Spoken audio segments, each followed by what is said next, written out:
everybody. Thank you so much for joining us tonight. We've got a really good group. We've got more than 80 participants at this point and more being added all the time. So it's a great turnout. I really appreciate you joining us. And I'm just going to go over a couple of things before as we get started. But welcome. Thank you so much for joining us for our parents informational meeting. We are recording, so if you want to review it later, or if you know somebody who couldn't be here, we'll have a link available probably by tomorrow that we can share with you so that others can also see this information. I'm Darcy Carroll. I'm the Executive Director of the Richmond Volleyball Club.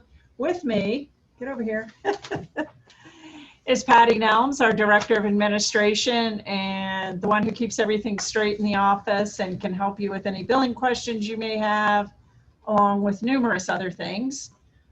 Chris and Matt, you guys want to introduce yourselves? Don't be shy. You got to unmute. He has me muted. Hey guys, I'm Matt Hefner. I'm the boys director and one of the program managers here. And I'll unmute Chris here so that he can introduce himself.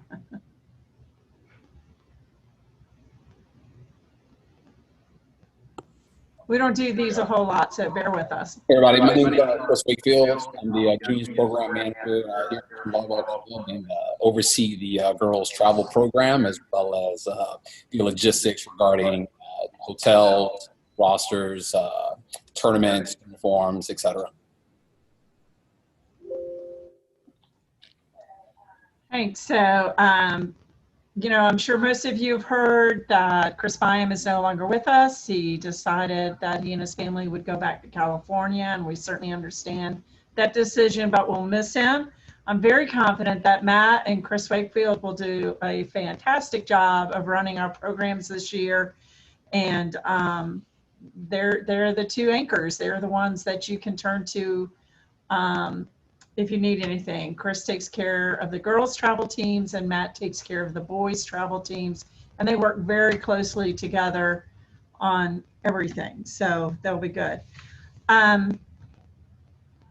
For the purpose of this, we're going to save all of our questions for the end. If you would, at the bottom of your screen, you'll see there's a chat feature. You can use that to put in questions, and we will repeat those for everybody as we answer them.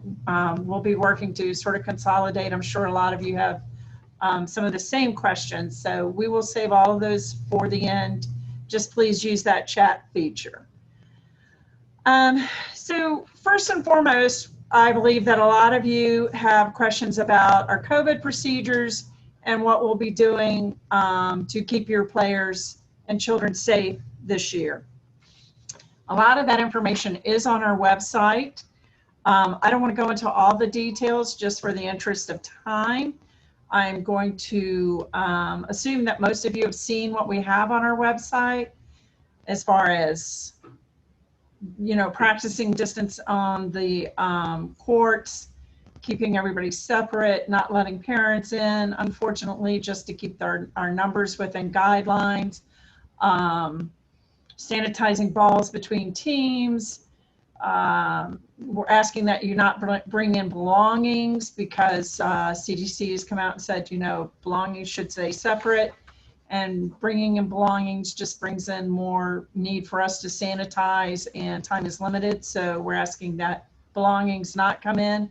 To that end, we placed an order today for some small towels that each player can have that they can kind of tuck in their shorts and use to wipe their faces or that kind of thing during practice, because we'll also be emphasizing, of course, not touching your face, sanitizing hands before and after, etc.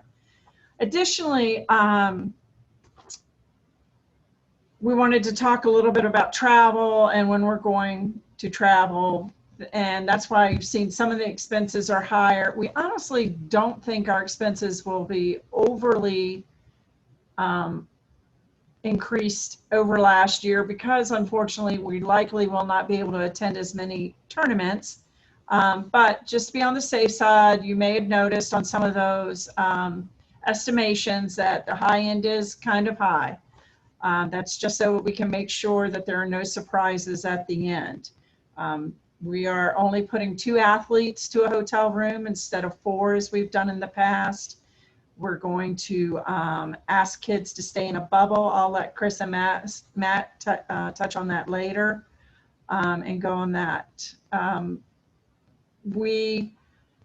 If we have to return to a phase 2, we are still comfortable that we can continue. We have, Chris has worked real hard to come up with an alternative plan with practices if we reduce to phase 2. And just to remind everybody, phase 2 means we can't have more than 50 people in our facility at a time. Right now, we can have up to 250. Phase 2, if we had to go backwards, would mean we could only have 50.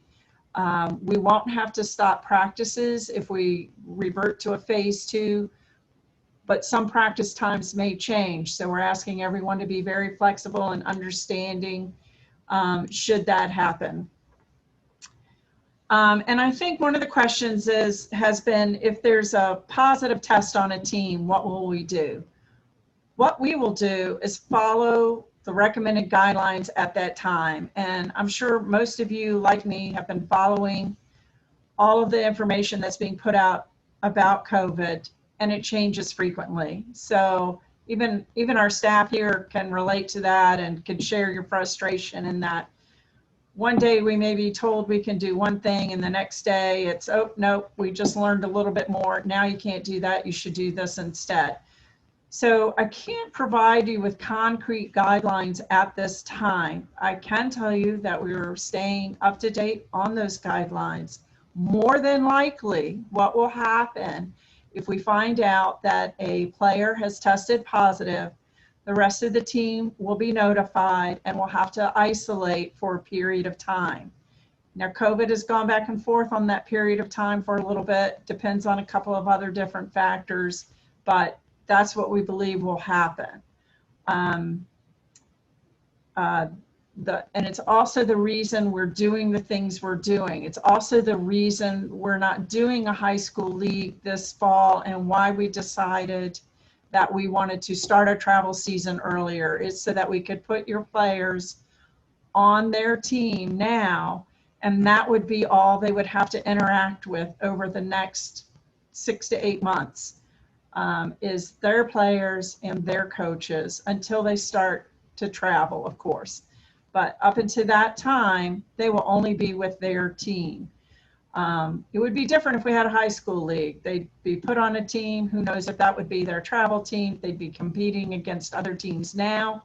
That would be interaction with lots of people that we would rather avoid and believe it is safer to avoid. So for now, we're placing you on your travel team, and we're keeping you with your travel team, and we're asking you to please follow guidelines outside of RVC as well, so that you stay safe and can keep your team safe. That's really all the detail I want to go into now. I can answer more questions. Certainly, again, use that chat feature if you want to put something in there, and I can answer that at the end of our meeting tonight, or I can follow up later with an email. I feel, please send me an email if you have any questions or concern. Darcy, D-A-R-C-Y @rbc.net, and we'll follow up with that. For now, though, I'm going to go ahead and turn this over to Chris and Matt so that they can cover, the different things that we've got going on this year, how they're managing it, and let them take it away.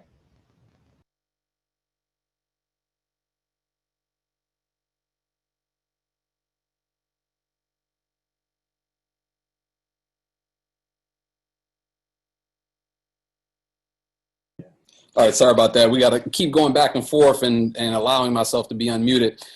So Matt and I will go over a couple things this year regarding just the travel and what's going to be different in terms of practices and tournaments, things like that.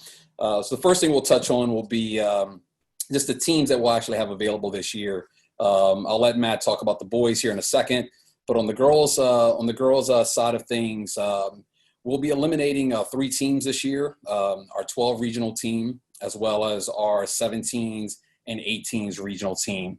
The thinking behind that process is we're already limited on capacity in terms of how many people we can have in the building, and as well as how many teams we're able to have practice at one time. This decision has forced us to have to decide which teams we were going to have practice this year. And those 3 in particular teams over the years have shown smaller participation numbers versus the other teams that we have had. One of the alternatives that we're looking into is our VYVL League. We already have a 12s division at our VYVL league already, and we're looking exploring into options of expanding VYVL to our 17s and 18-year-old teams as well. Matt, you want to talk about the guys? Yeah, so we are eliminating right now the 16 regional team. However, we're working on a solution very similar to what the Wakefield and the North are working on, with trying to add in a couple of regional teams that start later in the year, and we fit them in based around our schedule. We're going to have a 17-1 and a 17-2 team this year, so we'll have 2 teams at 17s, 2 at 16s, one 15s team similar to last year, and one 14s team, and then an 18-1 team. Thank you, sir. The other thing we'll get into will be the change in the age definition for USA Volleyball. So we've gotten a lot of questions regarding that change and how that's going to affect players and the club. And again, just want everyone to understand that this was a change that that came directly from USA Volleyball. This wasn't a change that, as a club, we decided to do.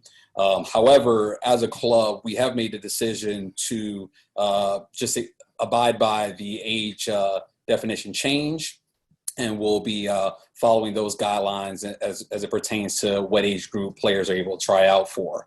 A couple parents have had questions in terms of exceptions and things like that we're going to make. For those that don't know, we are going to make exceptions for our previous 17-year-olds from this past season, and allow them the exception to either play on the 18s team or try out for 18s or try out for 17s as their age definition dictates this year. So that'll be a choice that they'll have, and they'll let the tryout coaches know that the day of tryouts. How it affects everyone else, there are other questions in terms of playing up. Our play-up policy is going to be very similar to what we have in the past. If we had a player that played up the previous year, she can try out for the higher age group this season. She would have to make the top team for that age group in order to play up as well. The other exception to that would be if a certain age group does not have the certain level the player is looking for. For example, we do not have a 13s national team at the 13s. So a player that is currently eligible for the 13s age group, she can try out for the 14s national team. If she doesn't make 14 nationals, then she would have to go back to trying out for the 13s age group. She wouldn't be able to try out for 14 zonal. So that will address the age definition. And I know that, you know, this impacts a lot of kids. I've done the math on it. I've actually checked all our rosters from last year, and I know it affects a little over than 50 kids. It is a tough decision for us to make. Biggest reasoning behind it is that at some point in time as a club, we're going to have to make that decision to follow the age definition by USA Volleyball. And rather than waiting 3 or 4 years to make that decision, that's going to be inevitable, we decided to make that decision this year. The next thing I'll go over will be the practice blocks and how that's going to work. I saw a question in the chat in terms of the practice schedule, so I'll get to that in a second. The way that practices are going to work, we got them into blocks, or what I've actually called them seasonal practices. I have what's called a fall schedule, and then there's a winter schedule. The fall schedule itself will run from September 20th for the national and zonal teams and the boys program, and October 18th for the rest of the girls program. So, for example, our national and zonal teams for girls will have their first practices start September 20th. our girls' state and regional teams, they will have their first practices start October 18th. During this process, all teams will have 2 practices a week.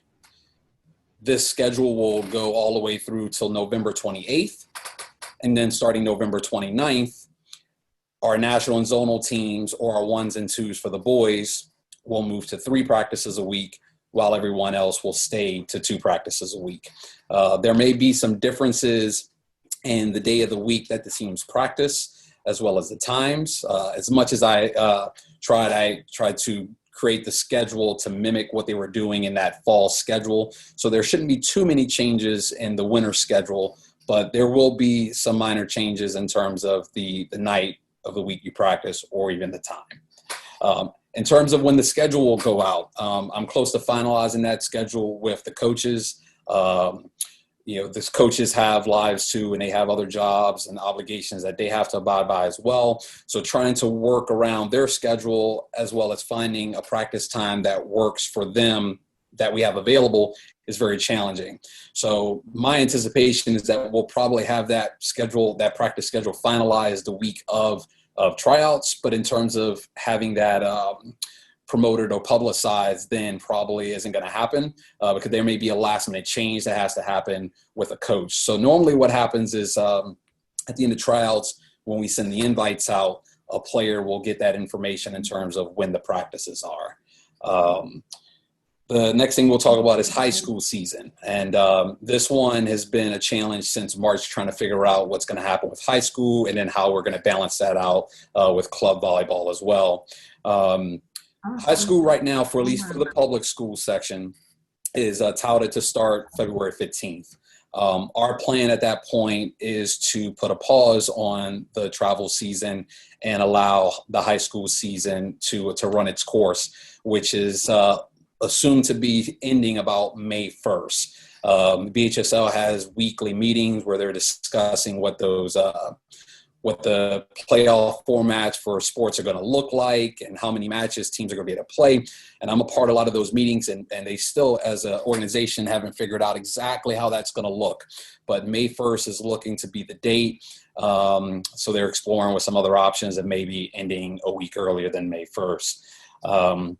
We currently understand right now that most of the private schools are having practices and will be looking to be competing here in a month as well. So we're fully aware of that. We would ask that players that make our travel teams that are going to be playing with their high school teams as well, that they're being full communication with their coaches in terms of practices that they might have to be late for or that they're going to miss. And so that the coaches understand what your players' schedule is going to look like. We're going to talk to the coaches also about being understanding for those players, understanding that they shouldn't be punishing the players that are missing practices because they're still having their high school season. It's a balancing act for all of us, and all of us have to be a little bit more flexible than we have been in the past, but that's the way that it is if we want to have a successful club season. The next thing we'll talk about, hotel rooms. That's going to be a little different than we have had in the past, where we're only going to put 2 players to a room. This is strictly COVID related. And we've had questions before asking if players could stay with parents, which is an option that I explored and thought about myself. The reason why we decided not to go that route has to do with 2 things. Number one, for the tournaments that we do attend, they are called stay and play events, meaning for every team that we have, we're obligated to have an X number of rooms for that team. If we don't hit that number, the team itself can be disqualified from the tournament or ineligible from playing in it, and the club as a whole can be marked ineligible for playing in a particular event the following season.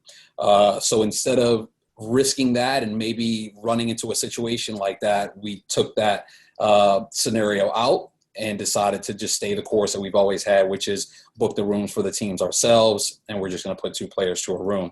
One of the other issues that we thought about that could possibly come up is with parents maybe not attending as many tournaments this year, and if we ran into a situation where a player was going up by herself or himself, and their parents weren't comfortable with them staying by themselves or with another parent. So we just didn't want to run into some situations or scenarios like that. So we just decided to stay with the process that we've always had, with the minor change of having 2 players to a room instead of 4. Matt can talk about the bubble. He stepped out of my office. I'm not sure if he's actually in Darcy's office. Matt, are you available to talk about the bubble and how it's going to work for tournaments? Yeah. So for what we're planning on for when we head down to tournaments and we're traveling and staying in a hotel, our goal is to basically recreate the NBA bubble that they have going now, and that once we get to the hotel, the kids are not going to leave the hotel or the coaches unless they're going to the gym to play. Or they're heading to the gym or coming back.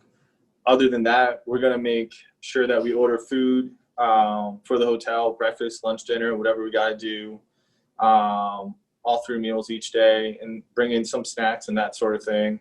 The kids would be allowed to walk around the hotel, all that kind of stuff. We just don't want anyone going out to dinner, going out to lunch, going out to breakfast. Even if there's relatives that live in the town that we're in, we'll need everyone to just stay together as a group in the hotel, coaches included. We'll order food through Uber Eats or something like that. We'll bring snacks with us. A good thing that the parents could help out with is this would bring back the idea of board games, puzzles, stuff to do as a group in the hotel or as a team, so that they're not just stuck in their room watching YouTube or Netflix all day, and that we can still kind of do some team stuff that we would normally do when last year we were able to go outside and visit some sites and all that thing. To go on what Chris said about tournaments and parents, one of the ideas being floated around by some tournaments is limiting parent attendance to 0 or to 1 parent per player, which is what they did for AAU Nationals this past year. So we don't know at this point what each tournament's going to do, but hopefully they will post their individual tournament rules well in advance of each tournament, so that we can let you guys know what we're doing and we can figure out the travel situation and all of that. So that's something that's up in the air.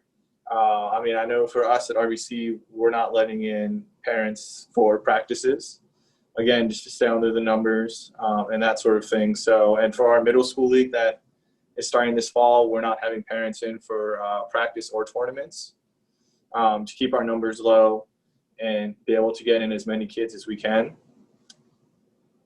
And if you guys do travel with us to the tournaments and we're in that bubble in the hotel, we would ask that you guys do the same thing. And especially don't take your kids out to eat or to go visit family or anyone like that. Unfortunately, if the tournament allows spectators, obviously, they're more than welcome to come watch, but we just would ask that the kids maintain that bubble as much as possible between the hotel and the playing site or the gym, wherever we're at. As far as spectators go, again, each tournament can have their own policy, and obviously in different states there's different policies, and those could change from one day to the next as well. So we're hoping that each tournament will provide their tournaments and information to us as quickly as possible. And some tournaments will have Baller TV or some other streaming service. The qualifiers may have that or something set up this year, which would allow, if parents can attend or only one, it would allow everyone to still be able to watch their kids play as much as possible without being in the gym. But as of right now, we can't be sure about that for 2021.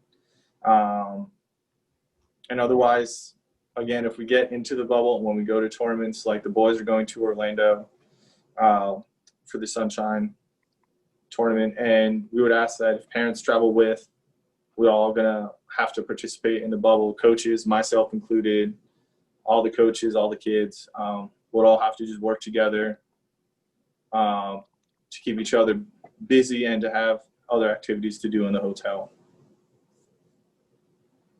So, Darcy, that's all that I have on that. If there was anything else that you thought of for those. Thank you. Yeah. Thanks, Matt and Chris. I just wanted to touch real briefly on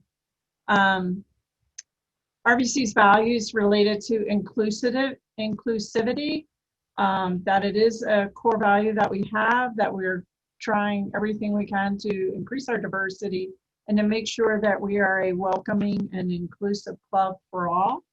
We've had a couple of minor incidents in the past, and we're working on developing some activities or training that we can do for our coaches and even for our players. Just not anything intense for players, just a few minor things. But I do want to remind everyone that our player parent handbook covers our safe sport guidelines that we require all of our coaches and players to follow, which addresses things like racial slurs or sexual harassment or just anything like that. So please be aware that everyone is bound to those guidelines and that we have zero tolerance for that kind of behavior, and it could result in a child being suspended from playing. So I want to make sure that everyone is aware of that and know that we are working on ensuring that we are a welcoming and inclusive club.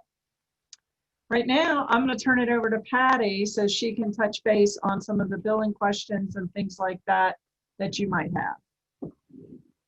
She's going to roll on over. Put my mask on so you can take yours off. Hey everyone, I'm Patty Nelms, and you can always reach out to me throughout the season. My email is patty, P-A-T-T-I, @rdc.net, in case you have any specific billing questions. Basically, the financial contract is already posted on the website, so please read that before you sign it. Some of the points that I'd like to bring up are the two options that we have had for payments in the past. You have the credit option where you can make monthly payments. This does require you to give your Social Security number on the form. We do keep this locked up. It only is accessible to myself and one other staff person. They are safely guarded and not distributed and not pulled out for any reason. And not put on. Yes, and that's another good point. We have those on paper so that they're not in the database. That is why we have you turning in these forms rather than doing them online. So they can't be hackable, and that way we feel like we keep your information safe. The other option is to pay up front. We have posted on the website the estimated cost for the season. I will charge your card on December 1st for the amount that equals the high end of that estimated amount. If you do have a credit on your account right now, then I will just charge your card for the difference to make your credit up to that high end of the estimated amount. The biggest thing is when you are registering your child, please, there's in red, bold, saying that this is the email that will be used for billing. Every year I have Susie Q at collegiate.org or I Love Ponies at St. Gertrude's or whatever that is clearly not an adult email. This is the email that all of the billing reminders will be sent to. This is the email that we use for team information. So please make sure you have a valid email on your account so that you will get my monthly reminder emails. Other than that, everything's pretty much the same. We will still have the $25 service fee for any account that has not had a payment in the previous month. There is a 1% interest for any balance that's carried over.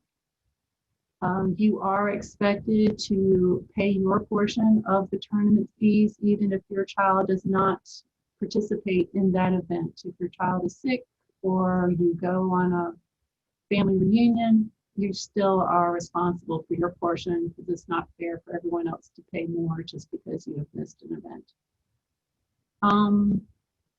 Other than that, you guys can email me with specific questions for your specific accounts. I think that's all I got. Can you think of anything on this? I don't think so.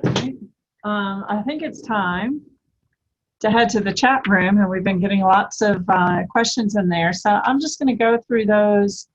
And Matt, if you want to make sure you and Chris are unmuted, then as we get to different questions that may relate to your area, you guys can just chime in and answer those.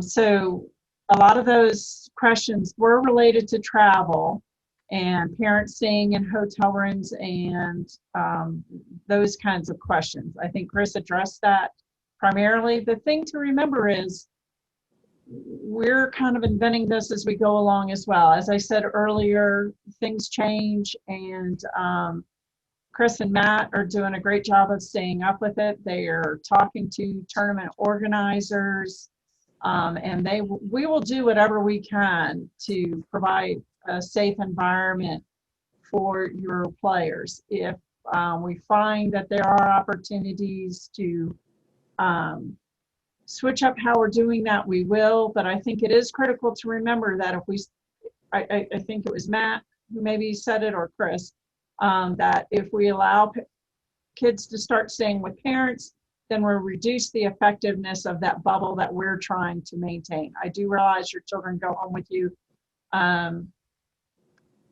after practice, and then we're home with you all the other times. But when you're traveling, it's a little bit different, and we do want to maintain the integrity of that bubble. So it doesn't mean that that's a concrete, definitive answer. It could change, but right now that's where we are. I lost my train of thought. There was something else along those lines.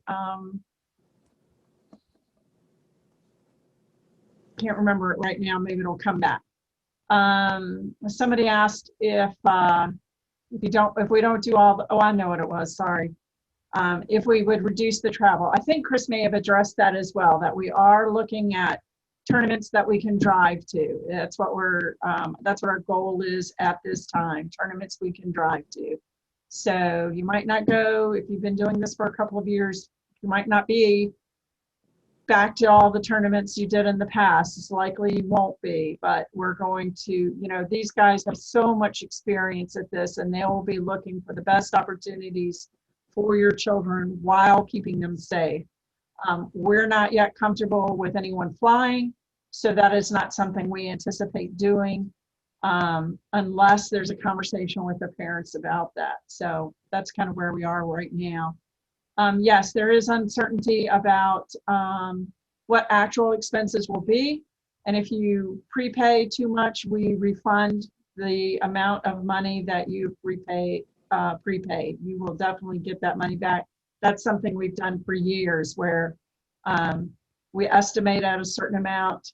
For whatever reason, we don't hit that top number. We're always happy when we don't. And those parents receive those funds back. I know there was concern last year, especially with us having to stop mid-season. It caught us all by surprise. We've been giving some thought to that. I can't say that any final decision has been made, but we are working on a plan so that if for some reason we had to stop this year, some monies would be refunded. Last year, if you participated last year, you'll remember that I shared an email regarding how most of the expenses are front-ended, at least on the team dues side. So the volleyballs, the uniforms, those kinds of things, those are expenses that occurred, and we couldn't get that money back. On most tournaments, we were able to, if we had collected that money and then the tournament didn't happen, to my knowledge, by and large, we were able to refund those monies, even the times for some of those when we weren't refunded entirely. We did make the decision last year to not refund any portion of the fees we set aside for the facility or for paying our coaches. It just seemed like the right thing to do last year to continue to pay our coaches. We were using a number of them on other activities, such as some of the online things that we did. This year, our coaches will know that if activity stops, if we have to stop, their pay will stop as well, so that we do have those funds available to refund you. I'll warn you right now, it's not a great deal of money. Our coaches don't do this for the money. They don't make a whole lot of money. But it would be something that we would be able to refund. So we're working on that. I think we addressed age changes. Chris or Matt, are we able to make the tournament schedule available prior to tryouts? It's already up. Okay, great. It's on the website. So there's a section. Sorry, Sarah put it up today. So when you go to the juniors travel section, there is a tab that says schedules, and there's one for girls and one for boys teams. Great, thanks. If you had a credit balance last season, it's still on your account, and so it will automatically be applied. Did we get the question clarified about what levels are being offered for 16 boys? Matt? For the 16, for the boys, for the 16s, there's a 1 and a 2s team, which is similar to what we had last year. And then for the 17s, there's a 1 and a 2s team. And for 18s, there's only one team at 18s this year, similar to last year. All right. Okay. I know that you addressed that earlier, but apparently your sound wasn't good at the time and not everybody could hear you.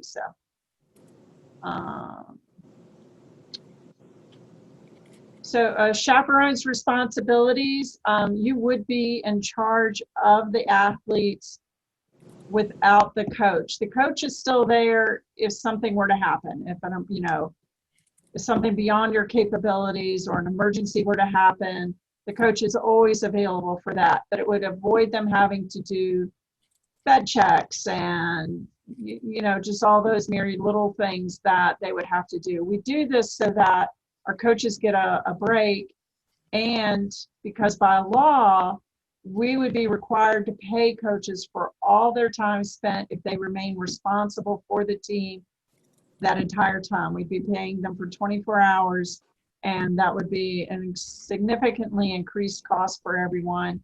So that's why we asked for that. On the nationals teams, there will be 10 players, and on other teams, there may be up to 12. Is that correct, Chris and Matt? That's correct. Correct. Okay. As far as selection criteria, I'll just say that, and this person asked whether there's carryover players, how many positions, et cetera. Every year's a new year. There's no players guaranteed a spot. So it's wide open. Girls 17s will not have a state team, correct? Correct. And that's really a space issue because of the guidelines we're under. We simply just can't do it.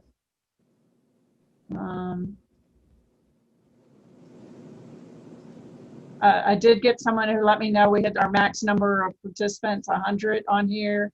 I tried to see if I could change that. I'm sorry, I was unable to, but we are recording this so that we can share it afterwards. I apologize for that.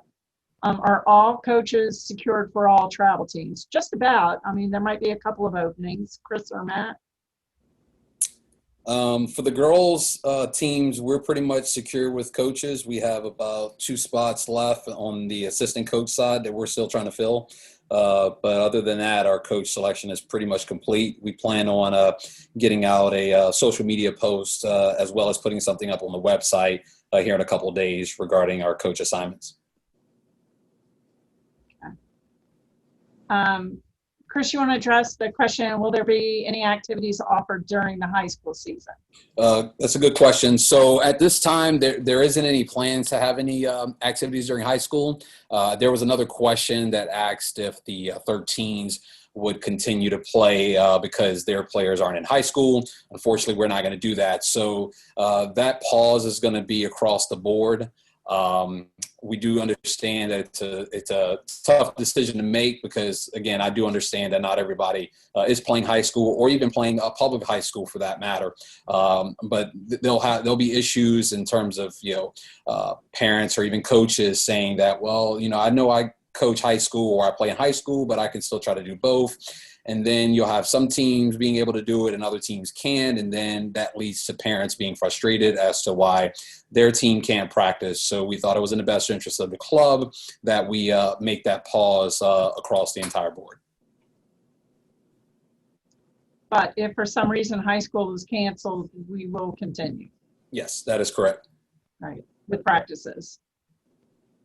And I think Matt may have addressed this about video or somehow being able to see players. Some of the tournaments, I'm sure, who are facing the same things that we're facing are looking for ways to make live streaming available at tournaments. At least we hope that they are.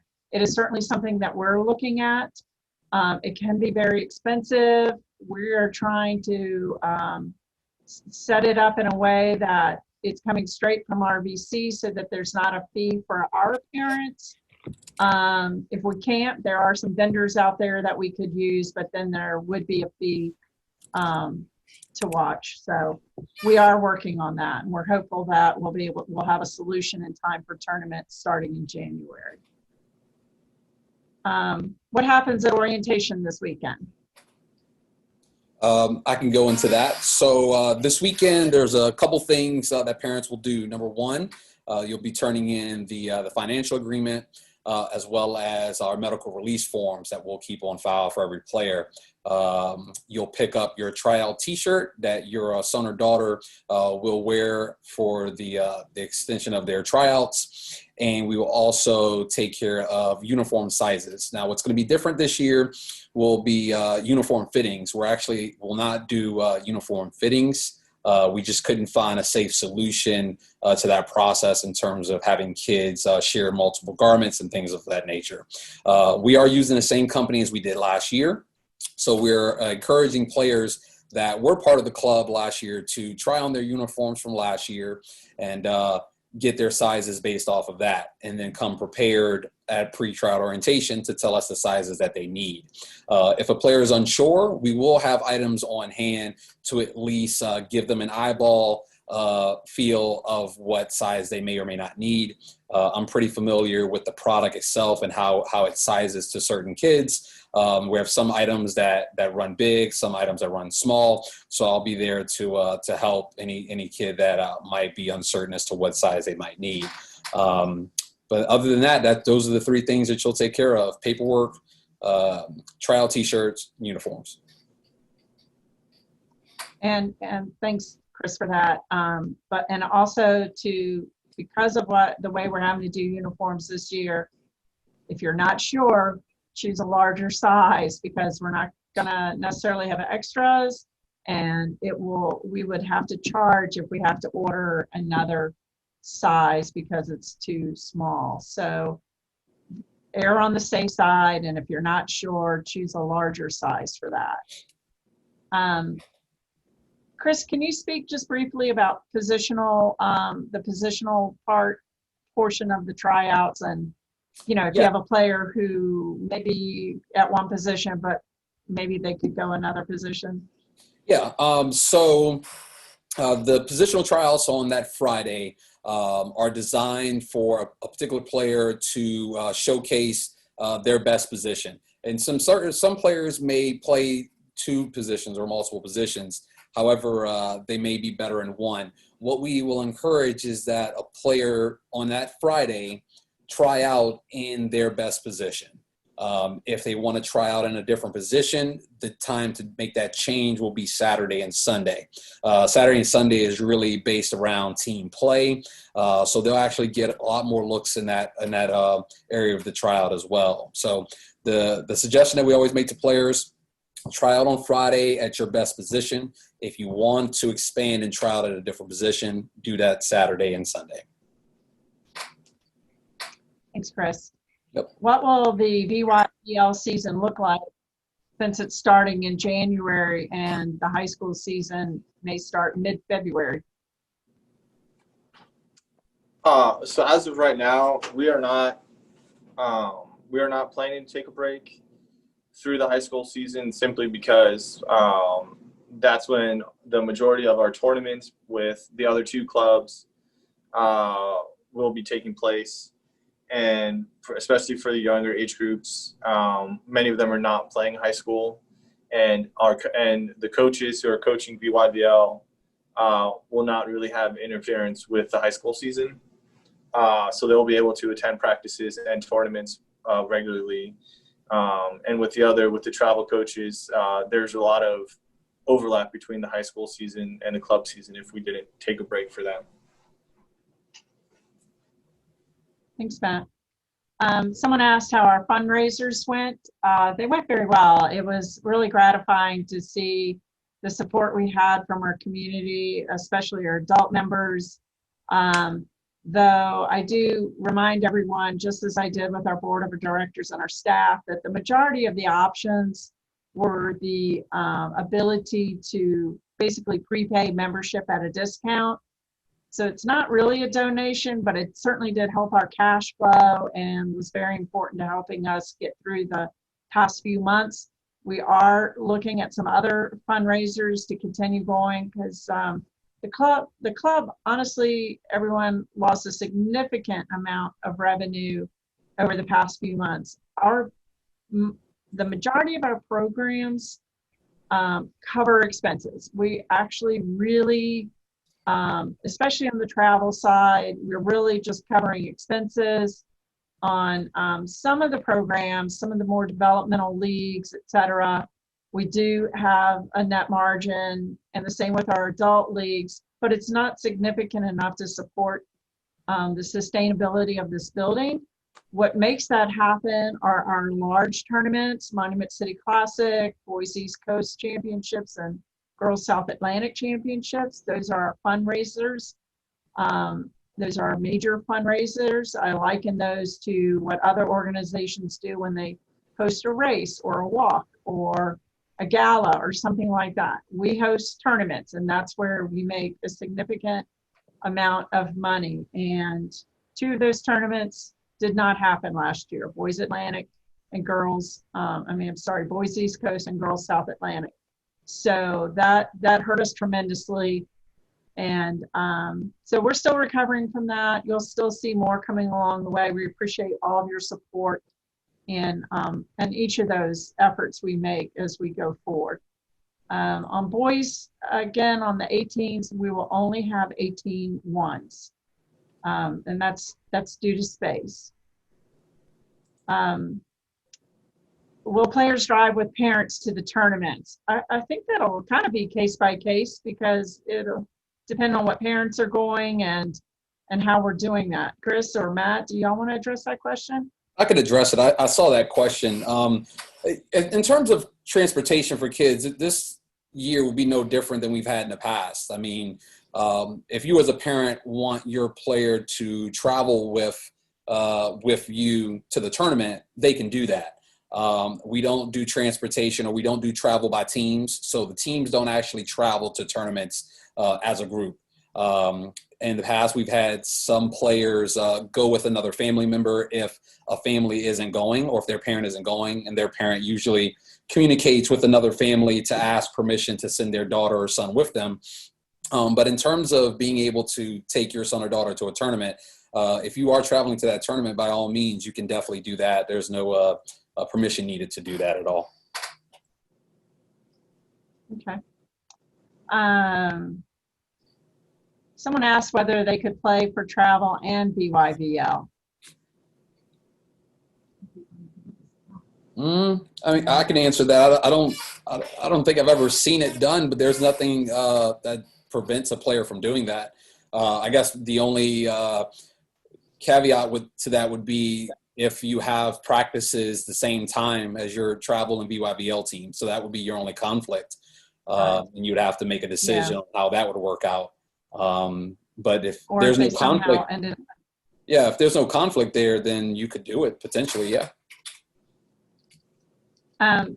Someone asked about, do we provide a financial breakdown of where money is allocated?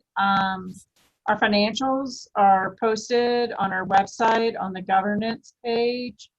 I think that's a sufficient breakdown. If you're looking for more of a breakdown, please send me an email and I'll follow up with you on that. As far as, someone answered that for us. Thank you. You guys are great. I think I know what that is, and we answered that.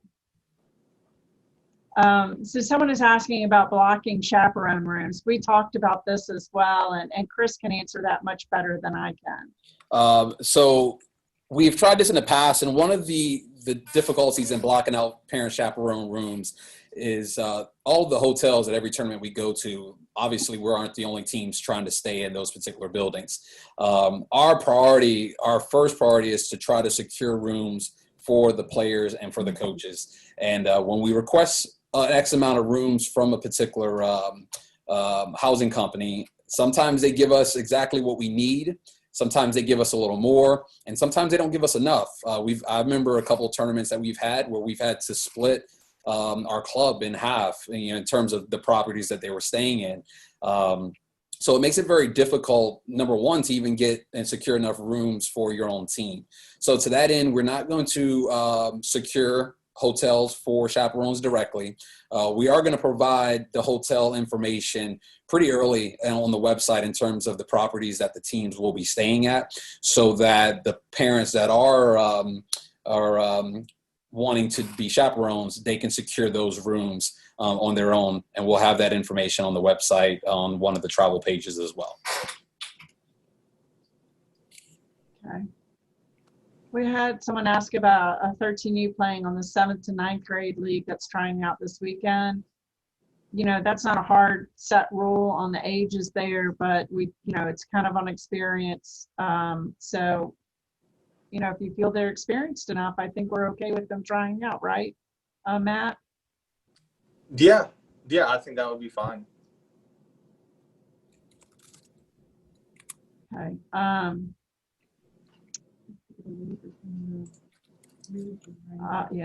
I'll reply to that one privately. We have someone asking about how we're doing the raffle. Essentially, it's being done the same as last year. How we're distributing it is being done differently. We're not distributing raffle tickets at pre-tryout orientation.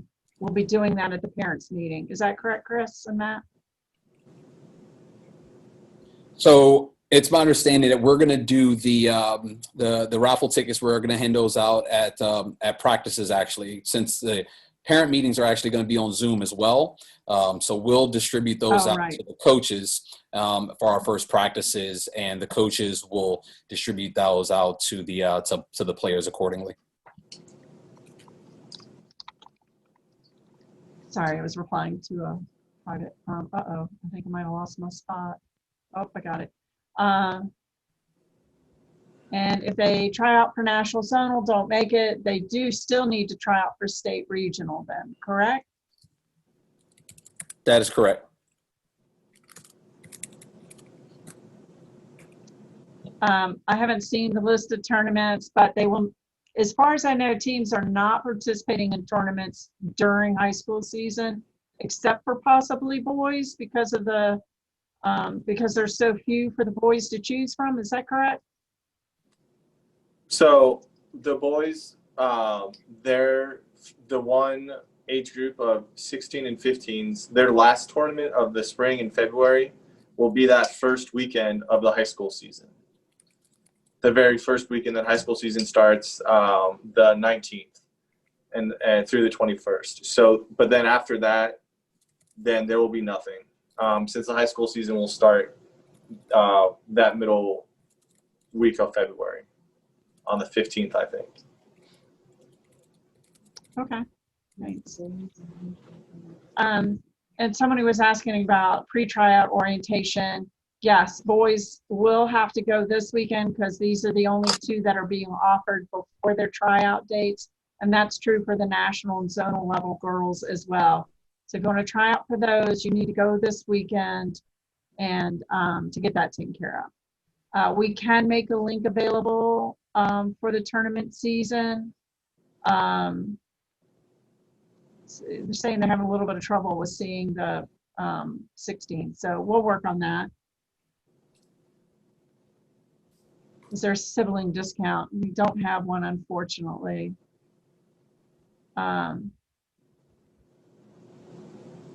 For opportunities for a 17-year-old girl beyond nationals, is that the question? I'm not sure. I mean, we do have 18s, and then there's, you know, we have adult leagues here. There's collegiate, there's intramural at schools. There's a variety of opportunities like that as well. Matt and Chris, chime in if you need to. All right, yeah, I'll go ahead. So for that, again, this is going to be geared towards VYVL. We're exploring options in terms of getting kids at the age of 17 and 18 into that program. One of the hurdles that we have with that is VYVL, we actually collaborate with two other volleyball clubs, TVA, which is down at Virginia Beach, and NVVA, which is in Northern Virginia. We're working with them to make sure that they don't have any issues with 17-year-olds or even 18-year-olds competing in that league. I actually spoke with one of the clubs today that they're exploring the exact same option because they're limiting their 17s and 18s team as well.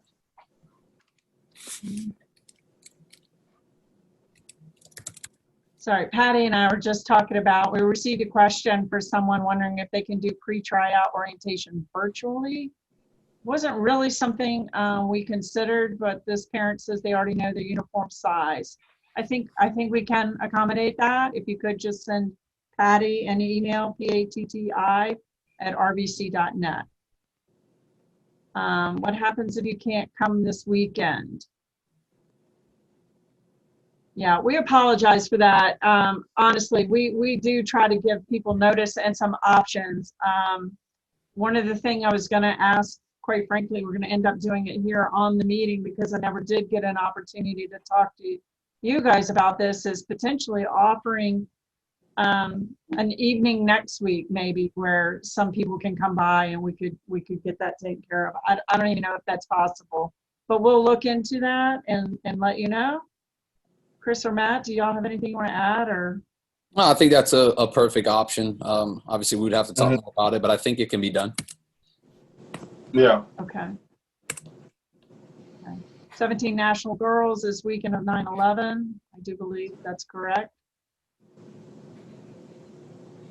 There's a question regarding if we might offer more regional teams if numbers warrant.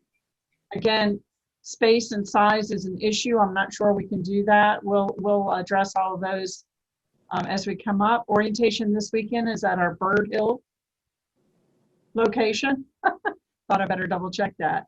VYVL does not require overnight hotel. Chris, thank you for posting those links. And the only other question we had really was about a feedback rating process for tryouts, and that I don't know. I know it's very difficult because I've talked with coaches in the past about this, but Chris, Matt, do y'all want to chime in on that? And then before you do chime in on that, because we are at 8 o'clock, we're going to have to stop. But again, please feel free to email us. And this will be the last question that we'll take for the night. Thank you. In terms of evaluations, we do evaluations at tryouts. In terms of a formal eval sheet that can be shared with every player, it's just not something that we have the capacity to do. But I do encourage players or even parents, if they're interested in learning, what their evaluation was for their particular trial or some areas of improvement, they can email me or email Matt, and we can go back and look at their tryout eval and give that information that way. All right, thank you, Chris. And thanks to everyone for attending tonight. I'm so sorry, when we've done these meetings in the past in person, we didn't have nearly this many participants, so it didn't occur to me that we might run over, and I apologize for that, but we will have a recording. We will make it available. Thank you all so much for attending tonight, and here's to a great season. Thank you.